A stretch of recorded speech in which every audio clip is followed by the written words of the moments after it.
Hi. The purpose of this video is to cover two things. First, updates to Matriarch since my review, and then second, to answer a question that I got quite a lot after my review, which is what are the differences between the two? Is Matriarch an upgrade and should you, or are they two different things? Please note that to keep this video short, I'll only address those two things. If you want full reviews of both, please see the links in the description.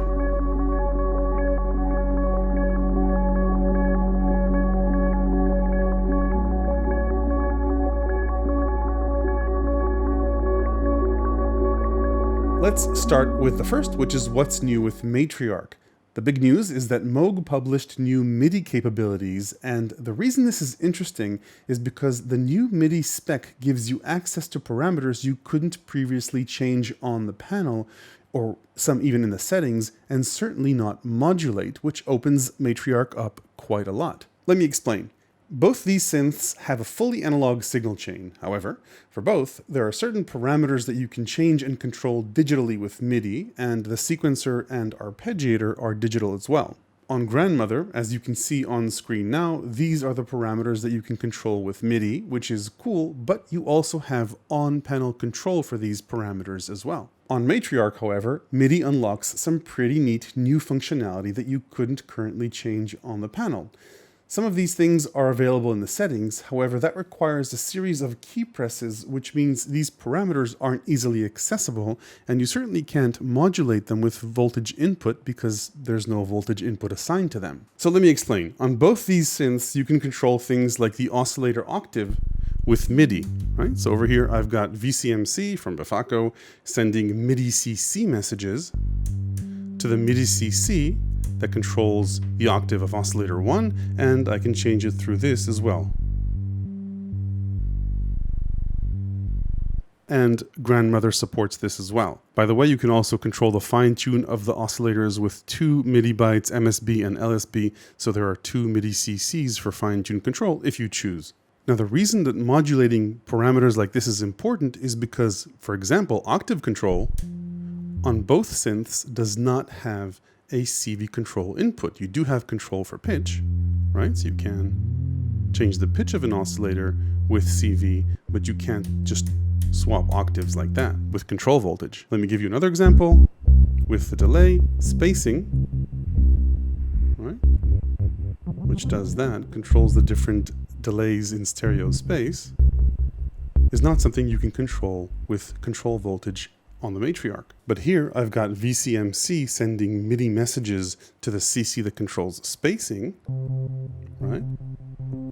And I can control that externally, right? And the point is not external control, but rather modulation through MIDI CCs. Now you can create CC envelopes or LFOs with sequencers like the one in your DAW, sequencers like the Electron devices such as Digitact, or smart MIDI boxes like MIDI Hub or Bomebox. But the cool thing about this, and that's why it's here, is because it can accept control voltage to modulate MIDI parameters. So it's a bit of a roundabout way to getting CV to MIDI and then from MIDI back to controlling a parameter. But if you want CV control of these parameters, you can. So in this case, I have gate from Matriarch triggering an envelope in maths, and then I'll take the output of that envelope and plug it into input number 5, VC input number 5, which in the case of VCMC, translates that to the MIDI CC that controls delay spacing. So now check it. When I press a key, right, you might be able to see this here. There's a little envelope that triggers, and that changes the spacing, which makes that cool sound. Now I could, of course, change the attack or decay of this envelope.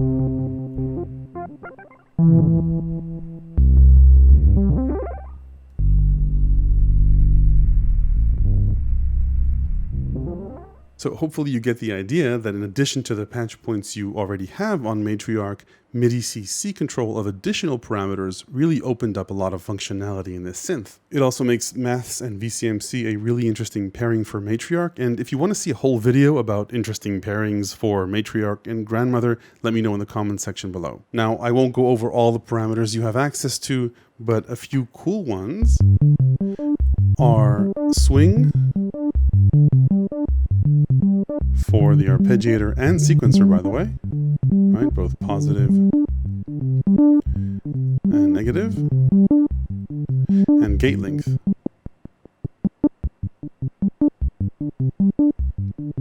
So really nice things that you don't have control over on the panel. Another nice one is a filter on the noise. Right, so I'll open up the filter so you can hear it. Right. So you can impact a filter on the noise. Here, let me put it like this and not add gain. So this is the noise.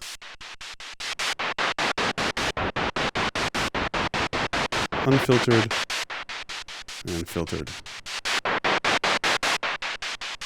So MIDI CC control for parameters that are hidden or sort of you can only access through the settings, a major performance improvement for Matriarch. Okay, let's jump into the verses section of this video. Now, while it may seem like Matriarch has Grandmother beat, there are a few tricks up Grandmother's sleeve that give it the advantage.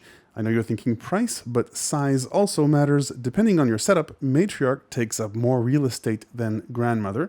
And then indeed there's price. Grandmother retails for $900, whereas Matriarch retails for $2,000.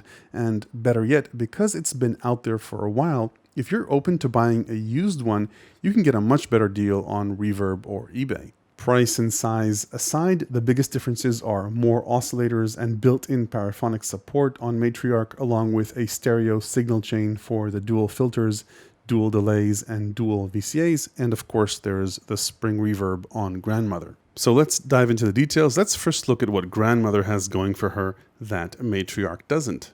Like I mentioned, the spring reverb is definitely one of the noteworthy differentiators for Grandmother. This is what the signal sounds without it.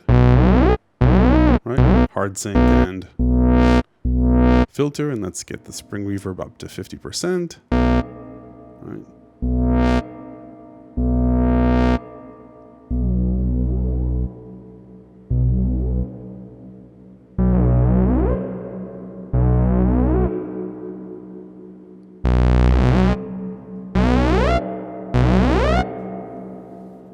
So that's definitely another pro for Grandmother. Another neat little trick that it has up its sleeve is an accent function in the sequencer, which comes out of this little output here. You can turn on accent on a per step basis in your sequences and then give a little decay envelope kick to the filter or anything else you want on Grandmother or outside it. Matriarch doesn't have this function, but it does have, on the other hand, a ratchet function. You can add up to 8 ratchets on a per step basis in the sequencer, and its sequencer is velocity sensitive as well, so you could send velocity information out the velocity output. So while it's not an envelope, you could get sort of like an accent style effect by, say, sending velocity out to the envelope amount on the filter. Now I won't compare the sounds, right? They're pretty similar, I would guess. Nor will I talk about every single difference in the jacks between the two. There are clearly more input and output jacks on Matriarch than on Grandmother. Rather, I'll just go through the features in general and talk about the big differences. The keybeds feel similar. Maybe there's a little bit more weight on the Matriarch. Both keyboards are velocity sensitive, and Matriarch also has aftertouch, though not polyphonic aftertouch. The left-hand controller is very similar. You do get another set of buttons here, which you don't hear, but the same functions are available when the sequencer is active, though, like I mentioned before, it's ratchets here and accent here. The biggest difference on the sequencer side of the ARP sequencer module is that the sequencer here is polyphonic. Beside that, there are 12 sequence slots here versus 3 here, 4 banks of 3 versus just 3 sequences stored here. On the arpeggiator side, they're fairly similar, except that this up and down arpeggiator repeats the first and last notes, whereas here you can turn that function off and get a Stranger Things mode. which clearly all ARPs should have. Moving on to the modulation modules, the biggest difference is that the LFO here has two additional shapes.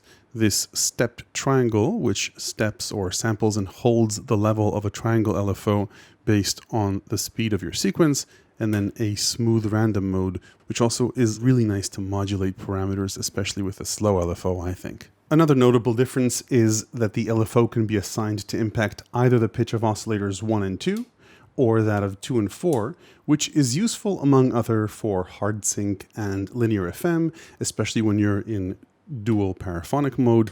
More on that in my Matriarch tutorial. In both Matriarch and Grandmother, the LFO can be played as an additional oscillator, fifth or third in this case, if you control the rate in parameter with volt per octave input, for example, from your keyboard or an external sequencer. Next up is the utilities modules. There are 2 of those in Matriarch and 1 in Grandmother. All utilities modules share a passive mult or splitter, and they have attenuverters, 2 here and 1 here, though the attenuverters in Matriarch can also be voltage controlled, which is a big deal. It means that the attenuverters on Matriarch can also be used as bipolar VCAs or ring modulators, which is an extremely powerful sound design tool, and I played around with this and a few other cross-mod options in my Matriarch tutorial. In this utility module, the first attenuverter is normaled into the second one if you don't plug anything through its output, which means it can serve also as a mixer and an adder. Then there's an additional superpower on each of these. Here it's a high-pass filter, and here it's a simple LFO with either triangle or square outputs. Let's move on to the oscillator section. There are double the oscillators on Matriarch than on Grandmother. The point, I think, isn't obviously a larger unison, because you can get 2 and even 3 oscillators here with the LFO, but rather Matriarch's paraphonic modes. So if you move Matriarch into dual or 4-note paraphonic mode, you can play chords. Now, while you can set note intervals on Grandmother and even use the LFO as a third oscillator for a chord, and with a few tricks you can also play it paraphonically. I show this in my Grandmother video. Matriarch is 4-note paraphonic built in, which is obviously very convenient. Now, you should be aware, however, that Matriarch isn't a fully polyphonic synth. All 4 oscillators will share the same filter and VCA envelopes, though it does have a few tricks like paraphonic unison and round-robin mode, which polyphonic synths don't have. I explain the different pros and cons of polyphonic versus paraphonic in depth in my Matriarch video. Both oscillator sections have hard sync control. Here it's obviously pretty simple. You can sync oscillator 2 to oscillator 1. On Matriarch, you have more detailed control. You can, for example, hard sync oscillator 3 to oscillator 2 or oscillator 4 to oscillator 3, which in conjunction with interesting paraphonic modes like the round-robin mode can do some pretty interesting things to your sequences. Let's move on to the mixer modules. Not much to say here. You have additional controls because you have additional oscillators. I don't know where they put the noise filter here, but remember, you've got that control as well through CCs. Let's move on to the filters. This is the part in Matriarch's signal chain where it can become stereo if you use the stereo dual low-pass mode. It also has mono modes where this filter becomes a high-pass filter in series fed into a low-pass filter, or you can have the signal be doubled and sent in parallel both to the high-pass and low-pass filter. In this case, the output of the filter still remains mono, right? So stereo low-pass is the only stereo mode, just to give you an idea of what that sounds like. And then on noise, why not? Right, so you've got 2 peaks that travel around your sound in stereo, and of course this works on oscillators as well. So that stereo filtering is part of what gives Matriarch its unique sound. Now, don't forget, Grandmother has 2 filters as well, right? It's got low pass and high pass. The high pass filter can't be voltage controlled, but you can link them in series or in parallel if you wanted, just like the series and parallel modes in Matriarch. Aside from that, Matriarch has a knob to control keyboard tracking, whereas Grandmother has a selectable switch, 50%, 100%, or off. I don't think there's a big difference between the two. Let's move on to the envelopes. Matriarch has 2 ADSR envelopes, whereas Grandmother has just one. By default, Grandmother's envelope is routed to the VCA. And you can, if you want, route it to the filter as well. So, no envelope, and with an envelope. And if you like, you can also disconnect this envelope from the VCA and have it just control the filter, but the release, though, is shared for both. Matriarch has a dedicated envelope for the filter and a dedicated envelope for the VCA, and it also has a cool trick where if you flick this switch, then you have individual control of the stereo VCAs. So you can have a different envelope for the left side VCA versus the right side VCA. So that's a nice way to create an interesting stereo effect. Say have a gradual attack on the left side, and an immediate one on the right.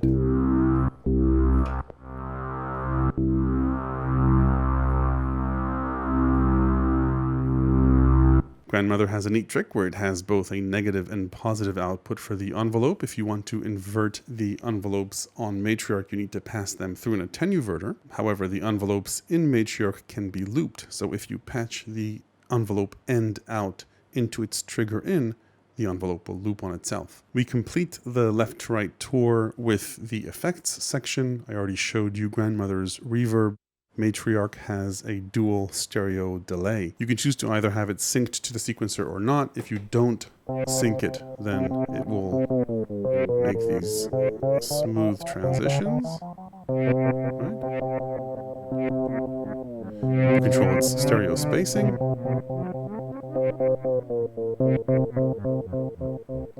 Of course, it does self-oscillate, as you'd expect.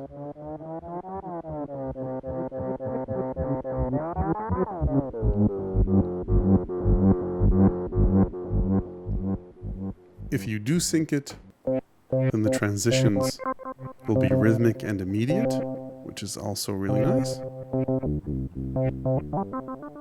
And it also has a stereo ping-pong mode.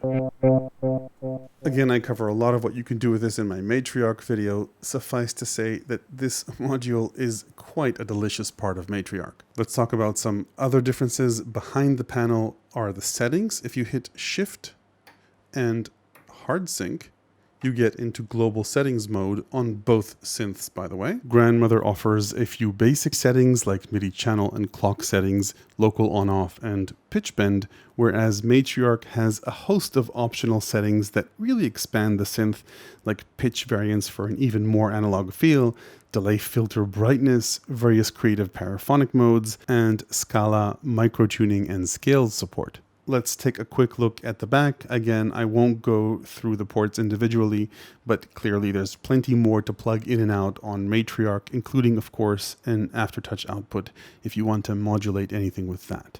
So to summarize, and I always say this about synths like this, if you're a beginner looking at synths, you should know that while they have increasing digital control, both these synths cannot save presets unless you take a picture of the synth before you unpatch its cables or move its knobs. They're designed for analog exploration, and no robot will connect patch cables for you. Setting that aside, how do they compare? Is Matriarch just an upgrade with more stuff or a totally different synth? I actually think they're two quite different things despite the similar look. Grandmother is a bass and lead machine with a lot of character that can also be a nice Eurorack sidekick and starting point. It's sort of like here are a bunch of classic Moog modules bundled together with a keyboard, ARP, and sequencer and ready to go. Matriarch, however, in my opinion, is more of its own thing. Even though it resembles Grandmother in look and many of the modular components, its quirky paraphonic modes, the various round-robin chord inversion possibilities and unison modes, more details in my main video, alongside with the stereo filters, stereo VCAs, and stereo delays, and even this stepped LFO, somehow managed to surprise me with new sounds every time I play it, especially now that even more parameters are available for modulation through MIDI CCs. Of course, feel free to chime in with your opinion in the comments section below.